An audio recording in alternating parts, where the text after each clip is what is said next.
anytime. Hey folks, and welcome to another episode of Any Wargame Anytime. I'm Bozz, and today I'm going to be talking about my first impressions of the Grimdark Future World Book. Initial thoughts after reading the Grimdark Future World Book. It just released yesterday, and I've just now managed to sit down and read it. It was fun. I digested it over a good 3 hours. The world building, I thought, was excellent. There were lots of examples of completely unique takes on a sci-fi future, which was really good to see. There were a lot of short stories within it as well that I suspect may have either come from these writing jams or at least drawn inspiration from them. The writing is not top notch, but also not bad. How do I put this? A lot of these short stories read like they were written by somebody who won an amateur writing contest, and that is not supposed to be a disparaging remark, far from it.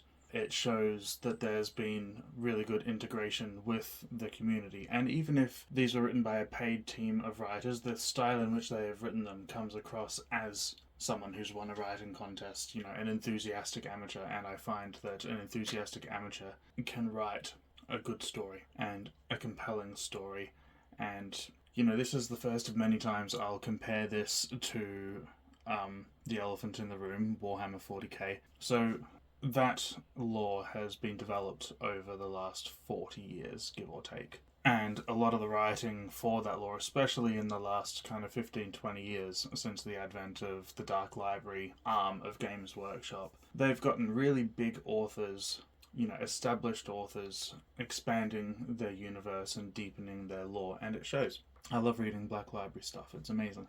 The short stories in the Grimdark Future World Book aren't at that level. However, that does not mean that they weren't good, that they weren't enjoyable, and that they didn't paint a picture of the world, because they did.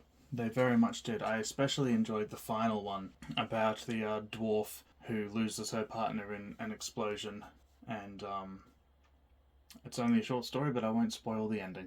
It was good, suffice it to say. The layout itself, I thought, was very professionally done. They've obviously put quite a lot of thought and work into the actual layout of this book. The background page colour and the colour pictures throughout, very much their own art style, which is unique to one-page rules as far as I can tell, and something that I really quite enjoy. I'm really looking forward to getting this book as a physical copy. I'd buy it in hardcover, It is in the works, but there's been some sort of hiccup about it. I can't quite remember what Gaetano said on the live stream recently, but it was something about it's not available yet. We're hoping it still will be. So I'm very much hoping it still will be too. I will print this out and have it bound just to have a copy on my shelf if they don't do it. But I hope they do, because I'll give them money and support them. This was $15 US, I assume, and yeah, it's great. It's absolutely great.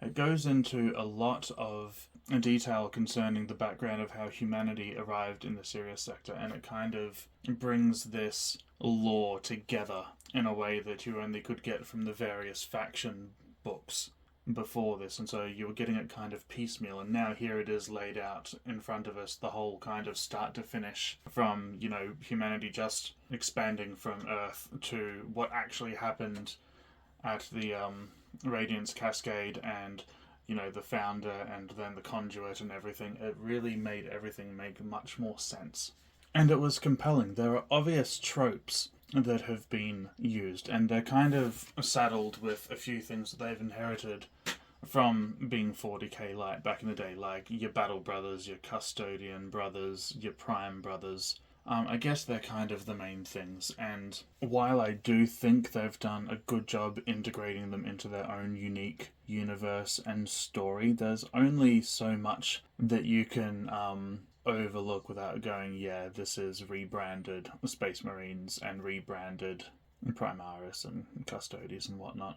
And not that that's necessarily a bad thing, you know, this game is for people who played Space Marines and all those other factions in 40k as well. And they've now got lore that they can slot their existing forces into. And that's fine. There's nothing at all wrong with that. I really like the detail that the book goes into surrounding the human civil war that led to humanity arriving in Sirius. I like how there are a few key players that actually got, well, not screen time, but, you know, page time, word time, to really kind of flesh them out. Like the God Queen of the Blessed Sisters. You know, this whole story of how this exodus happened and who was involved and what the various human factions were doing was just really laid out in a way that made much more sense to me than anything that I was able to glean from their army books.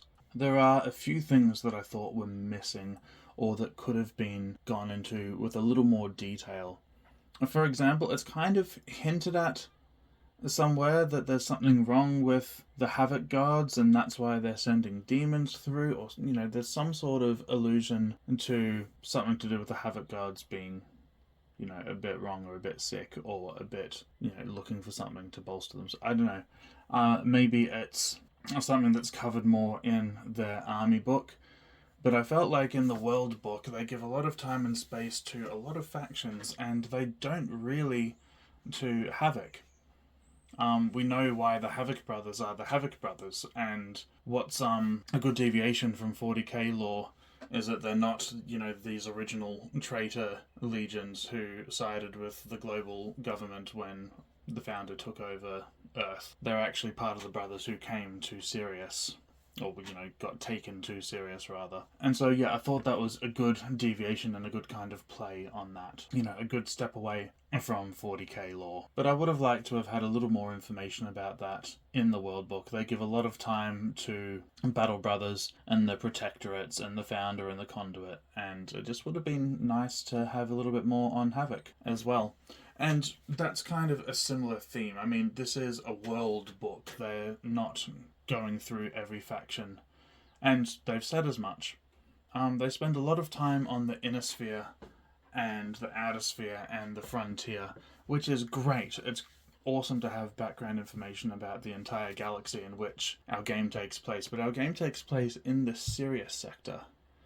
And while there's a really good section on the Sirius sector that's very detailed and interesting and informational and all that, I feel like a lot of time was spent on the rest of that galaxy that doesn't really have much of an impact on the games that we play. Now, one of my thoughts about this is, well, this would be a brilliant background book to run an RPG campaign. I don't know if they're looking at developing their own system or whatever, but you could absolutely use a system like the Star Wars RPG, like Edge of the Empire, or Starfinder, to roleplay in this universe. And in that sense, I thought that including that section was really good. Another aspect that I find quite interesting, and I wonder if it'll be fleshed out at all, is the fact that it wasn't all of humanity who went to the Sirius sector. You know, there were the so-called traitor faction of Battle Brothers, and whatever normal humans couldn't get on the Exodus fleet, the Exile fleet, I can't quite remember what it was called, which means that there are a lot of humans left in our galaxy, in the Milky Way galaxy, and presumably Earth is still there, presumably the Battle Brothers who defended the Earth government is still there, and, you know, I'm really quite curious to know what happened to them. It's been a couple of centuries now. The Radiance Cascade happened. It's not alluded to an exact date, but it's hundreds of years, it's multiple generations. It's long enough for these kind of factions to have carved themselves out new pieces of the Sirius sector. So, yeah, I'm actually really quite interested to know what's going on around Earth with the humans who are still there. Anyway, it's just another interesting aspect that they could explore at some point, or not. I find it interesting. It was really good to get a map of the Sirius sector and kind of lay out what all the factions, what all the main factions doing. Up to this point, we haven't heard much about the Saurian Starhost, and they kind of loom large in a lot of what's going on. And so they're another faction that I thought could have used a bit more love and a bit more time. There was another section of the World Book where a sentence jumped out at me, and I'm actually going to find it and pull it up because it really, for me, highlighted the difference, one of the main differences between one-page rules and a 40k. Here it is. Despite the unceasing battles that plague the outer sphere, it is far from a nightmarish hellscape where there is only war. Plenty of people live tranquil existences, undisturbed or even unaware of the conflicts taking place in the stars above them. So what this is saying, really in plain English, is yes, it's Grimdark Future, but it's very much not the entire galaxy is on fire, everything's horrible, everyone's part of the meat grinder, everything is just geared towards this all-out, all-consuming war. And I find that's a much more interesting setting for a war game, especially for a sci-fi war game, especially for something of this scope that has the potential to develop into a juggernaut of sci-fi fandom. Like, it's here. They're starting to build it. This world book is really the first major step on establishing Grimdark Future and the Grimdark Future universe as another powerhouse of sci-fi geekdom. You know, I want to see that grow. I'm looking forward to seeing people, you know, cosplaying Saurians and cosplaying Eternal Dynasty and all that sort of thing. You know, things that are really unique to this setting. And one of the ways that they've established that their setting is unique is by including that sentence that at once acknowledges where they've come from, where they've drawn a lot of inspiration from, and also the direction that they themselves are moving in. And, you know, one could argue that, well, that future's not especially grim dark then, is it? And no, parts of it aren't, but, I mean, we're in the serious sector, and that's where our games are focused, and, you know, even in the inner sphere, not everything's sunshine and daisies. But yeah, as a first really big step into claiming this spot as their own entity and coming out and, you know, spending the time and the resources into bringing out an awesome book like this, OPR is really stepping up and saying, you know, we're moving on to the next level. We've got a line of really good miniatures. We've got games that are interesting to play, that are free, that people can pick up and play and not have to learn, you know, dozens and dozens and dozens of rules and 3 or 4 tomes to play well at a competitive level, at a level where they feel like they can actually know what they're doing. You know, they're not just a company that does that now, they're now also a company that really pushes themselves as someone who has their own take on what a sci-fi future is. And I'm here for it. I am here all about it. Now, the book itself is version 1.1.1 or 1.0.0, whatever they've called it. And it shows there are spelling errors. There are silly spelling errors. And I was a proofreader for quite some time, and, you know, these things, they jump out at me. Anyway, that aside, and, you know, that's something that can easily be updated in future versions of it. That aside, it's done really well. Like I said, there are a few factions that I would have hoped to have gotten more of a fleshed out background and inclusion into the wider story. And there is so much on the inner sphere and the outer sphere and the frontier, which is very awesome and rich, but if they made it kind of half of what it was or a third of what it was, and used that space to further explore the Sirius sector and some of the factions within it, it probably would have made more sense to me. There's a couple of really funny bits, like these little kind of text boxes like you'd see in a 40k codex or one of the old rule books. You know, like, Vestravian Prime Industries is proud to present the new Defaxelatron 3000X, and it does this and it does that, and, you know, terms and conditions. We're not responsible for any physical, mental, or emotional damage caused by this product. You know, just really funny little bits like that. It's very reminiscent of the Outer Worlds and, you know, all of those over-the-top corporations with their advertising jingles and whatnot. It was very reminiscent of that, and yeah, I very much enjoyed it. And something else that I want to just touch on is they talk a lot about the High Elves and the Robot Legions, because that's kind of a large part of the lore. The High Elves were, they were the top dog before the Radiance Cascade and before the Spark and everything. And they talk a little bit about the Dark Elves as well, and a little bit about what their deal is, but not really much about how they got to what they are. But it's page 61 out of 65 before they even mention the Elven Jesters, which is this other Elven faction.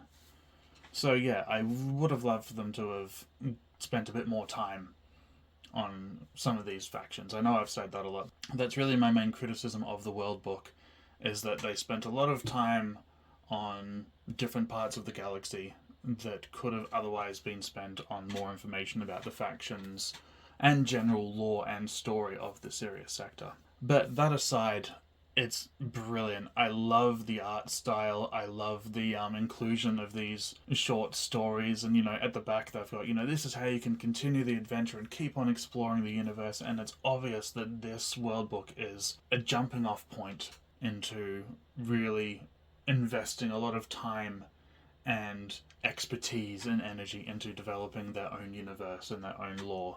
And yeah, I am here for it. So kudos OPR. You keep putting out good stuff, and I keep on enjoying it. As always, don't forget to subscribe to the channel if you haven't already. Drop this a like if you enjoyed what you heard. And yeah, leave a comment. What did you like about this book? What did you think it could have added that it didn't? And what are you looking forward to most about what OPR is doing next with its lore? This is Bozz with Any War Game Anytime. And until next time, keep going where the game is good.